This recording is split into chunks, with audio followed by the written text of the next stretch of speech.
Biologi tingkatan 5, teknologi genetik. Okey, dalam teknologi genetik ni kita akan membincangkan dua topik. Pertama adalah kejuruteraan genetik, kedua adalah bioteknologi. Okey, jom kita teruskan. Dalam 13.1 kejuruteraan genetik, kita akan membincangkan maksud kejuruteraan genetik, apakah itu GMO dan juga aplikasi kegunaan kejuruteraan genetik dalam menghasilkan GMO, GMF dan juga insulin. So, kita teruskan. Okey, so sebelum tu kita tengok apakah yang dimaksudkan sebagai kejuruteraan genetik. Okey, kejuruteraan genetik ni sebenarnya adalah satu teknik. Okey, satu teknik memanipulasi dengan cara mengubah suai genetik untuk membentuk kombinasi gen baharu. So, keyword dia dekat sini adalah manipulasi gen. Okey, dengan mengubah suai gen. Okey, melibatkan mengubah suai gen dan ending dia menghasilkan kombinasi gen baharu. Okey, so kita tengok kat sini. Okey, organisma sama ada haiwan, tumbuhan atau mikroorganisma yang dihasilkan melalui teknologi DNA rekombinan dikenali sebagai GMO. So, GMO ni sebenarnya genetically modified organism. So, kesimpulannya, GMO ni adalah terhasil daripada teknologi DNA rekombinan. So, tengok apakah yang dimaksudkan sebagai teknologi DNA rekombinan? So, teknologi DNA rekombinan ni sebenarnya melibatkan pemindahan segmen DNA, okey, dari satu organisma ke satu organisma yang lain. So, itu yang dimaksudkan sebagai teknologi DNA rekombinan. Okey, so teknik dan prosedur dalam teknologi DNA rekombinan ni, okey, apakah dia punya orang kata kesan dia? Dia dapat membina semula DNA atau genom satu set DNA lengkap. So, senang kata macam ni. Apakah yang dimaksudkan sebagai genom ni? Sebenarnya genom ni adalah satu set DNA lengkap. So, dalam satu set DNA lengkap ni mungkin ada DNA asing yang boleh masuk. So, bila kita masukkan DNA asing dalam satu DNA, okay, dalam satu genom, so sekarang kita kata itu adalah melibatkan teknologi DNA rekombinan. Okay, so kita tengokkan tau. Right, marilah kita tengok now kat sini. So, tadi kita dah membincangkan, okay, jika organisma itu mempunyai, okay, DNA asing hasil daripada teknologi DNA rekombinan, kita kenali organisma itu sebagai GMO. Nampak tak? GMO adalah organisma yang mengandungi DNA rekombinan. So, apakah itu DNA rekombinan? Tadi kita kata adalah ada DNA daripada organisma asing kita masukkan. Okay, so itu kita panggil dia sebagai DNA rekombinan. So, bila kita masukkan DNA asing, so sekarang kita kenali dia sebagai DNA rekombinan. So, ia akan menghasilkan kombinasi gen yang baharu. Okey, so kesimpulannya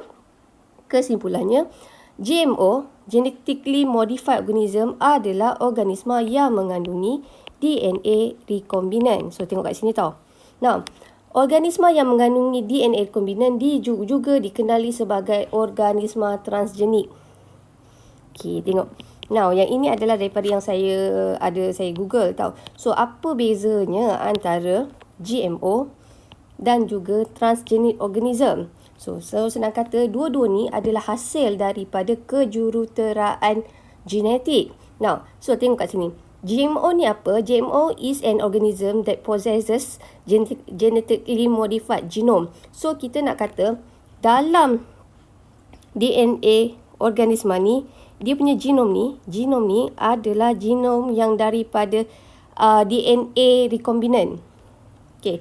Tapi kalaulah transgenik tu, organisma itu ada DNA rekombinan tetapi sikit. Dia bukan satu set. Nampak tak keyword dia kat sini? Kalau GMO, set DNA-nya yang kita kenali dia sebagai ni set DNA. Set DNA dia, okey, ada genetically modified genome. Maksudnya dia punya set DNA tu adalah hasil daripada DNA yang telah diubah suai. Tetapi kalau transgenik organisma, okey, dalam susukan dia ada jujukan DNA asing. Kita masukkan, kita insert. So maksudnya asal, tapi asalnya dia ada DNA asal, tapi DNA asal tu kita insert, kita masukkan dengan DNA asing.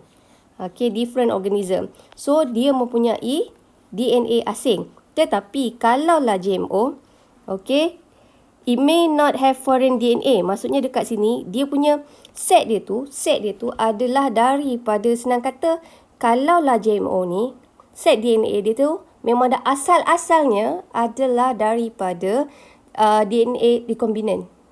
Okey, senang kata persamaan antara GMO dengan transgenik organisma, kedua-dua ini adalah hasil daripada kejuruteraan genetik.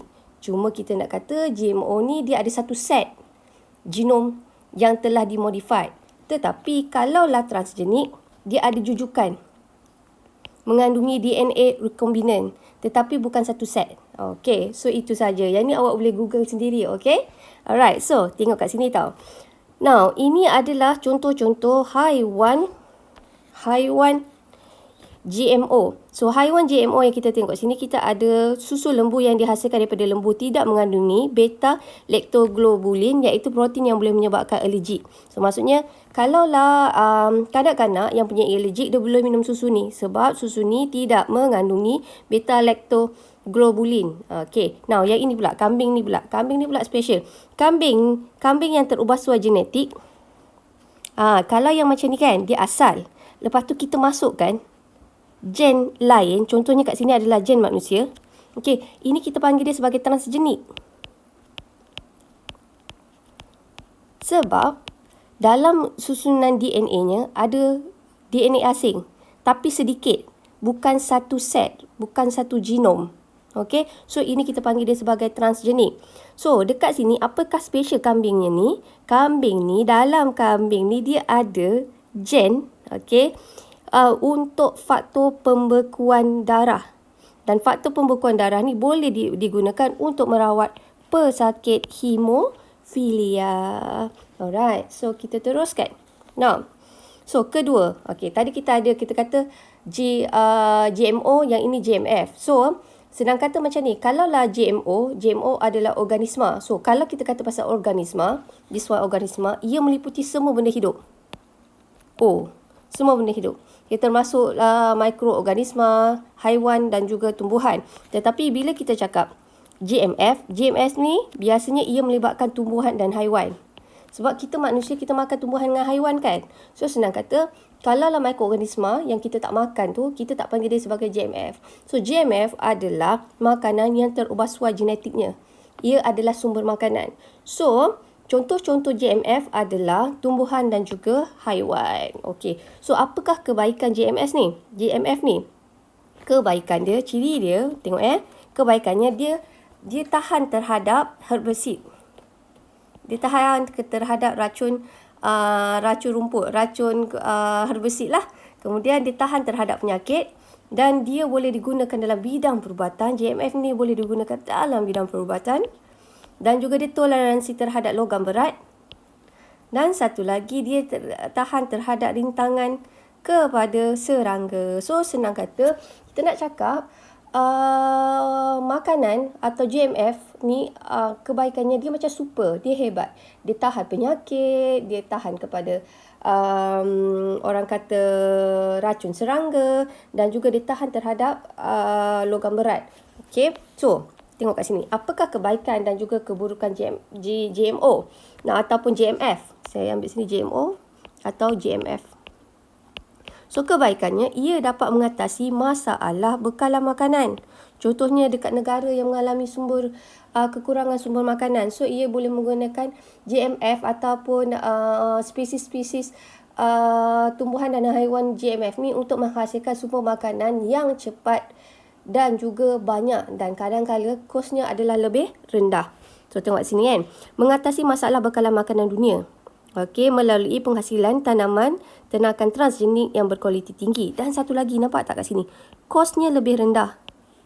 Meningkatkan kandungan nutrisi. Contohnya macam tadi kan, kita kata ada kambing tu, dia ada susu. Katakanlah susu yang biasa, kalau susu kambing pula, susu lembu tu yang biasanya kanak-kanak tu dia allergic. So, kita menggunakan teknologi kejuruteraan genetik, kita dapat menghasilkan susu yang tidak allergik kepada kanak-kanak. So, itu boleh meningkatkan kandungan nutrisi lah. Dan juga mengurangkan masalah serangga terhadap tumbuhan dan juga mengurangkan penggunaan pesticid. Dan juga hasilnya adalah lebih murah dan mudah didapati. Nah, keburukan. So, keburukan GMF ni, keburukannya satu, kita mungkin dia memberi kesan kepada kesihatan manusia. Contoh-contohnya macam kanak-kanak yang allergic. Okey, so ia akan menyebabkan ada masalah allergic kot. Okey, contoh tau, macam katakanlah macam soya, tak semua orang boleh makan soya. Ada orang makan soya dia akan jadi merah-merah atau gatal-gatal. So itu kita kata dia adalah sebagai allergic. So kesan kepada manusia ni dia menjejaskan kesihatan, tetapi dia tiada kesan yang khusus. Maksudnya untuk setiap orang kesan tu adalah berbeza-beza. Okey, dan kat sini kandungan genetik manusia mungkin berubah. Okey. Now, spesies semula jadi akan terancam. Yang ini betul. Contohnya, katakanlah kebanyakan jagung-jagung yang ada di pasaran, kebanyakan tomato-tomato yang ada di pasaran, ini semua adalah GMF. Kita dah tak jumpa dah lagi, senang kata susah dah nak cari spesies-spesies jagung atau tomato yang ori, yang bukan daripada modified, genetiknya dimodified. So, saya ulang lagi sekali tak? Kebanyakan tanaman-tanaman yang ada di pasaran, contohnya macam tomato ataupun jagung ataupun biji-biji ni sebenarnya adalah hasil daripada kejuruteraan genetik. So, kita dah tak jumpa dah, senang kata, baka-baka yang memang originally semula jadi. Sebab tu kita kata ia boleh menyebabkan spesies semula jadi terancam, makin pupus. Okey, right. So, nah kita tengok kebaikan. Okey. Nah, biasanya kebaikan GMO atau GMF ni, kebaikannya ia akan menghasilkan makanan tu lebih cepat dan dia lebih tahan terhadap persekitaran. Contoh kan, kita tengok dekat sini. Super salmon merupakan ikan yang terubah suai genetik yang telah diluluskan oleh Food and Drugs Administrations FDA sebagai selamat dimakan di Amerika Syarikat dan juga Kanada. Gen hormon pertumbuhan daripada ikan salmon Chinook dimasukkan ke dalam ikan salmon Atlantic ke dalam genom. Dengan ini, ikan salmon Atlantic ni dapat membesar dengan cepat. Nampak tak? Ini yang asal. Kita masukkan hormon pertumbuhan, dia jadi lebih besar. Bila dia jadi lebih besar, dia dapat beri sumber makanan kepada lebih ramai manusia. So, ini kita kata kebaikan GMF ataupun GMO. Okey, dan ia dapat dihasilkan sepanjang tahun. Nah, kedua, ubi kentang, katakanlah untuk negara-negara seperti macam US ataupun Kanada, ubi kentang ni adalah makanan ruji diorang. Tetapi ubi kentang, okey, ada serta ubi kentang ni, dia sangat sensitif kepada suhu. Dan bila suhu rendah, kentang ni boleh jadi frost. Tetapi bila kita masukkan ada gen, kita menggunakan kejuruteraan genetik, okey, ke dalam ubi kentang tu, tengok ya, kita masukkan ni, tumbuhan Arabidopsis species telah dimasukkan ke dalam genom kentang. Okey, bila kita masukkan, ini transgenik tau. Asalnya bukan macam tu, tetapi kita insert, kita masukkan DNA asing. Okey, so kita panggil dia itu adalah sebagai organisme haiwan atau tumbuhan transgenik. Okey, so bila kita masukkan DNA asing, ia akan menyebabkan kentang itu boleh tahan di kawasan beriklim yang sejuk. Okey, nah tadi kita kata aplikasi kejuruteraan genetik ada 3. Okey, untuk penghasilan GMO, untuk penghasilan GMF, dan satu lagi adalah untuk bidang perubatan. Paling utama adalah untuk penghasilan insulin. Perubatan. Now, okey, tengok ya, apakah itu hormon insulin? Hormon insulin ni adalah hormon yang paling penting untuk mengawal aras gula dalam darah. Okey, pada masa dulu, sebelum ada teknologi kejuruteraan genetik, insulin diekstrak atau dihasilkan daripada pankreas lembu atau babi untuk merawat pesakit diabetes mellitus ataupun kencing manis. Tetapi disebabkan oleh kejuruteraan genetik, insulin ni boleh dihasilkan secara komersial dengan banyak. Okey, now selain insulin, ada lagi yang kita boleh hasilkan melalui kejuruteraan genetik ni, iaitu adalah vaksin hepatitis B, faktor pembekuan darah dan juga hormon pertumbuhan. So, senang kata kejuruteraan genetik ni banyak membantu kita dalam bidang perubatan. Dalam apa? Penghasilan insulin, okey, vaksin, faktor pembekuan darah dan juga hormon pertumbuhan. So, dalam insulin ni kita menggunakan apa? Satu bakteria namanya E. coli, nama pendek dia. Okey, so cara dia macam mana? Kita tengok kat sini kan. So, kita tengok kat sini cara-cara insulin manusia dipindahkan ke bakteria menggunakan teknik kejuruteraan genetik untuk menghasilkan insulin. Pertama, kita ambil fragmen ataupun segmen atau jujukan gen insulin, maksudnya gen yang menghasilkan insulin tu dalam manusia. Okay, kita potong. Kita ambil tu bahagian tu je. Okay, so kita potong ni ada cara khas dengan menggunakan enzim pembatasan. So, senang kata kita ambil gen daripada manusia yang kontrol insulin. Menggunakan apa? Menggunakan enzim pembatasan. Kedua, plasmid yang merupakan DNA bulat. So, plasmid ni sebenarnya DNA bakteria dalam bentuk bulat. Okey, digunakan sebagai vektor pengklonan. So, dia sebagai medium untuk mengklonkan insulin. So, kita potong tau. So, kita potong ni menggunakan satu enzim namanya enzim pembatasan. So, bahagian ni kita potong. Okey. And then, nombor 3 ni menggunakan enzim DNA ligase. Tadi yang kita potong ini kita masukkan ke dalam plasmid. So, bila kita masukkan DNA asing, ini kita panggil dia sebagai rekombinan. So, rekombinan ni maksudnya adalah DNA asing daripada organisma lain kita masukkan. So, dalam kes ni, DNA asing tu adalah daripada manusia. Kita masukkan dalam bakteria. Ini adalah asalnya adalah daripada bakteria. So, sekarang kita nampak bulat ni, kita nampak satu set. So, ini kita kenali dia sebagai DNA rekombinan ataupun plasmid rekombinan. So, bila kita dah dapat DNA atau plasmid rekombinan ni, kita masukkan balik. Nombor 4 ni kita masukkan balik dalam bakteria. So, bila kita masukkan balik dalam bakteria ni, ini kita panggil dia sebagai transgenik. Ingat tak apakah transgenik? Transgenik tu apabila ada fragmen DNA asing kita masukkan. Okey. So, sekarang bakteria tu akan membiak dengan banyak. So, dia akan clone dengan banyak. So, bila kita clone dengan banyak, nanti kita just ambil balik insulin sahaja. Kita ambil ni lah, insulin ni. Okey, kita ambil insulin tu. So, insulin dapat diekstrak daripada bakteria dan kebaikannya, ia adalah lebih cepat dan dapat boleh dihasilkan dengan lebih banyak. Okey, so ini adalah kebaikan kejuruteraan genetik. So, apakah yang dimaksudkan sebagai kejuruteraan genetik? So, kejuruteraan genetik merupakan satu teknik manipulasi gen dengan mengubah suai gen dan akhirnya membentuk kombinasi gen baharu. Keyword dia tahu, ubah suai. Okey, kemudian soalan nombor 2, apakah yang dimaksudkan sebagai organisma transgenik? Okey, organisma transgenik maksudnya dalam DNA dia, dalam set DNA dia ada set DNA asing. Set DNA asing itu kita panggil dia sebagai DNA rekombinan.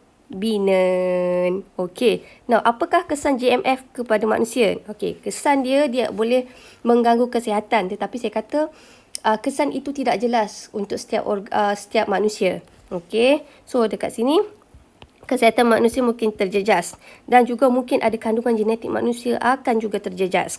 Okey, now kat sini terdapat kemungkinan kecil untuk gen yang dimasukkan dalam GMF ini dipindahkan kepada manusia. Contohnya gen rintangan antibiotik. So, yang ini kita nak cakap macam ni, kalaulah dia makan antibiotik, antibiotik itu tidak berkesan kepada manusia. So, itu sahaja. Saya minta maaf atas segala salah dan silap. Thank you.